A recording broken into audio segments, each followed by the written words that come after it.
सरस्वती खंडूड़ी का नमस्कार। आइए लिए चलते हैं आपको कहानियों की दुनिया में। आज की कहानी का शीर्षक है अब यहाँ कोई नहीं रहता। मुग्धा और पीयूष ने क्या क्या सपने नहीं देखे अपने बेटे निशांत को लेकर। उसको एमबीए करवाने के बाद शादी कराने का सोचा था अपनी सहेली गरिमा की बेटी के साथ। उसके बाद विदेश भेजकर दोनों को सेटल करना चाहते थे वे, पर उसे चाहिए थी मॉडर्न, पढ़ी लिखी और फैशन की सेंस रखने वाली लड़की। मुग्धा ने बेटे को समझाने की बहुत कोशिश की। सुमी के गुण गिनाए, पर निशांत के मस्तिष्क में तो पाश्चात्य संस्कृति में ढली बेबी डॉल की छवि थी।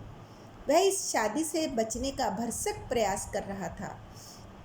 उसने एक दिन अपनी मम्मी को बताया कि वह इसी महीने अमेरिका जा रहा है स्टडी बेस पर आगे की पढ़ाई करने। उसने सारी तैयारियां पूरी कर ली हैं। उसके पिता को उसके इस फैसले से बहुत दुख हुआ। वे सन्न रह गए। उन्होंने तो उसे अपने बुढ़ापे की लाठी समझा था। उन्होंने सोचा था कैसे भी करके हमने इसे इस काबिल बना दिया है कि अब यह हमारा सहारा बनेगा। बहू आएगी तो हमारा बुढ़ापा भी आसानी से कट जाएगा। पर उनके सारे अरमान मिट्टी में मिल रहे थे। दिल पर पत्थर रखकर उन्होंने उसे जाने दिया। उसे तो घर से दूर ही जाना था बस। वहाँ जाकर कुछ समय के बाद उसने वहीं एक क्रिश्चियन लड़की से शादी भी कर ली। जब उसके घर पर फ़ोन करके अपनी शादी की बात उसने बताई तो उसके पिता को बहुत बड़ा झटका लगा। वे बिस्तर पर ऐसे लेटे कि फिर उठ न पाए।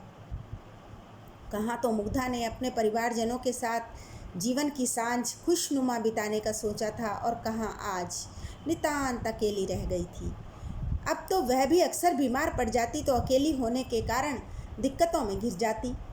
एक दिन उसने अपने जीवन का एक अहम निर्णय लिया और अपना घर बेचकर सारी रकम वृद्धाश्रम में दान कर दी और जीवन तक रहने वहीं चली गई। अब वह अकेली नहीं थी। आश्रम में उसे ऐसे दोस्त मिल गए थे जो पराये होकर भी उससे आत्मीयता रखते थे। उधर निशांत ने वैचारिक मतभेद के चलते अपनी पत्नी से तलाक ले लिया था। अब उसे अपने माता पिता की बहुत याद आई। वह उनसे मिलने को छटपटाने लगा और पहली फुर्सत में इंडिया लौट चला। वह रास्ते में सोचता आ रहा था कि माँ ठीक कहती थी, मैं ही गलत था। अब मैं जाकर उनसे माफ़ी मांग लूँगा और जहाँ वो कहेंगे वहाँ शादी कर लूँगा। इसी उधेड़-बुन में उलझा जब वह रात को घर पहुँचा तो गेट पर ताला पड़ा था। पड़ोस की आंटी से पूछने पर उन्होंने कहा कि अब आई तुम्हें अपने घर वालों की याद। बेचारी तुम्हारी माँ तुम्हारे पिताजी के गुजर जाने के बाद कितनी दुखी और अकेली हो गई थी। अब वो यह घर सदा के लिए बेचकर कहीं चली गई है। हमें भी उनका पता नहीं। अब यहाँ कोई नहीं रहता। धन्यवाद। मेरी यह कहानी यदि आपको पसंद आई हो तो प्लीज़ मेरे चैनल को सब्सक्राइब कीजिए, कहानी को लाइक और शेयर कीजिए और अपने कमेंट ज़रूर दीजिएगा।